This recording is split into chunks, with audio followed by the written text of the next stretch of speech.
The great thing about football is every year you get a fresh start.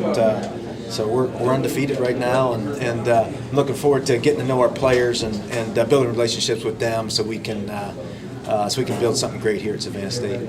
There were 90 applicants for this job. What do you think the big appeal was coming to Savannah State and putting your roots down and just kind of starting from the ground up? Well, obviously it's a great university, and the location. This is maybe the most talent-rich area in all of high school football. And so you got great resources to recruit from. And then I think the city of Savannah is one of the most incredible cities in America. I think most people recognize that. You have some great things here to attract prospective student athletes.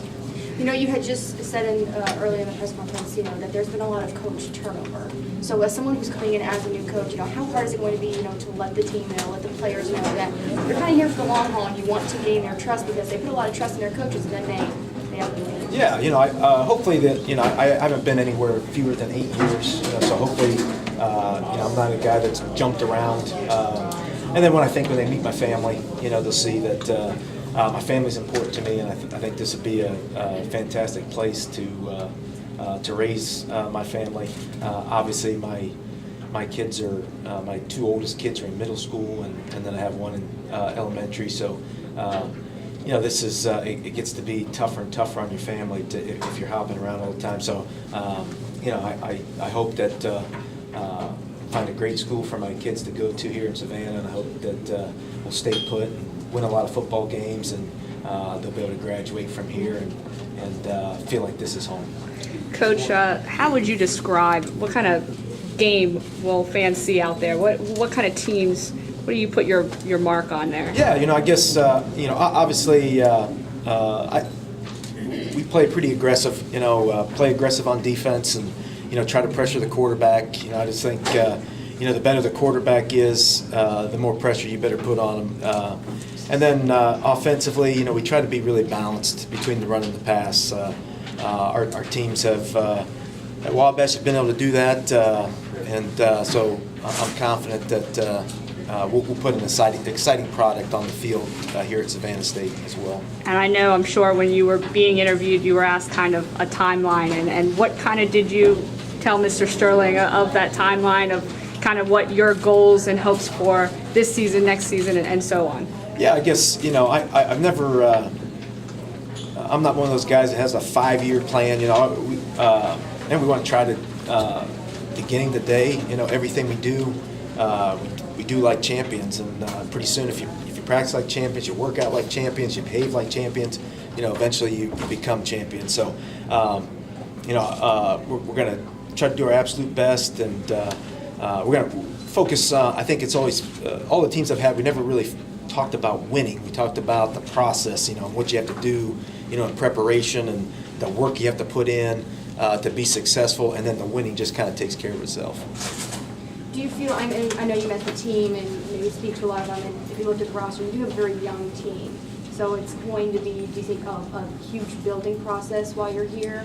Yeah, I guess, I think, I think we do have some upperclassmen. Obviously, there are a lot of freshmen and sophomores on the roster, but, hopefully that the older guys will provide some leadership for those young guys, and we'll all kind of grow up together. But I think it's a good thing. I think the young guys, most young guys, man, they're hungry, they're confident, they want to do well, and so I'm excited to get started with them. Coach, everywhere you've gone, you've won. The idea of this being a build from the ground up project attracts you to the job. I just think I think it's a great place. It's a great school. I think Savannah is one of the greatest cities, and the high school, the talent level in high school football in the Southeast is the best there is on the planet. And so all those factors, I just believe you can win. Every job I've ever taken, I kind of look at the school and I draw like a 2.5 hour radius around the school, and And I feel like for you to be successful, you got to do really well in recruiting in that area. You got to dominate that area in recruiting.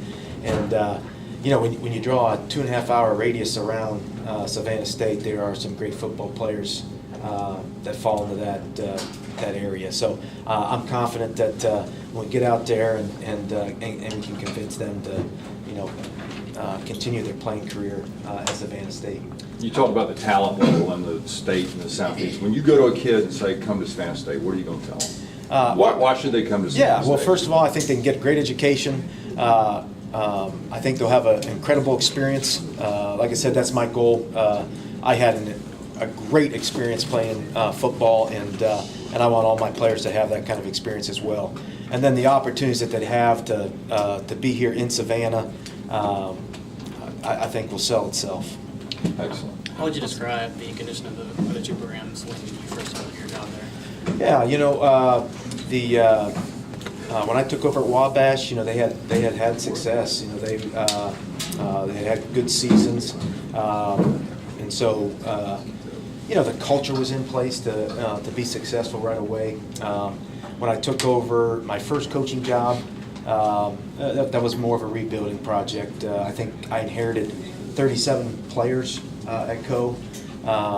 But there were 37 guys that were committed to working hard and getting after it, and we were able to convince other young guys that we were going to do things the right way. And in our third year, we won the first Iowa Conference Championship in school history, and the first playoff game in school history. So I've taken over programs kind of on both ends of the spectrum, and so I'm excited for the challenge here.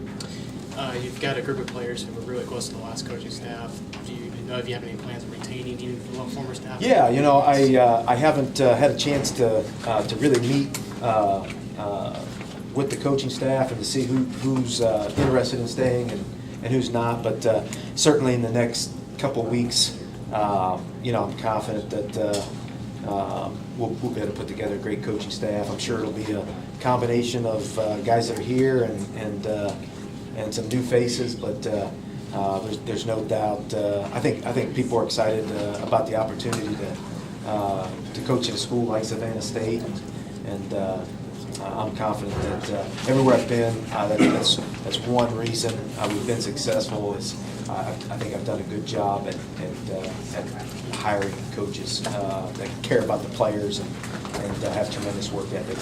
Hey, Coach, our intern Rachel would like to ask a question. As a student here at Savannah State, what do you intend to do to kind of build the confidence in the students, the community, alumni, to get us to come out and support you guys? Because right now, it's just kind of up in the air about supporting the football team because it's such a losing record. So what do you intend to build the confidence in the Yeah, I community? guess people have asked me that as well. I told them that the first thing I do is I give you something to be excited about. We're going to work hard, put a team out there that you can be proud of and want to support, I think everybody on the team, certainly on the campus, and I think everybody in the community, they're dying for Savannah State to be successful in football, and I know with a lot of hard work we can make that happen. You come in with an obstacle kind of right off the bat, being very limited in spring practice. How do you go about getting around that and kind of overcoming that? Yeah, obviously we'll focus on the strength conditioning and make sure the guys are in great shape, make sure they're improving and doing well in the classroom, so that we will have the opportunity in the future to have spring football practice. And then,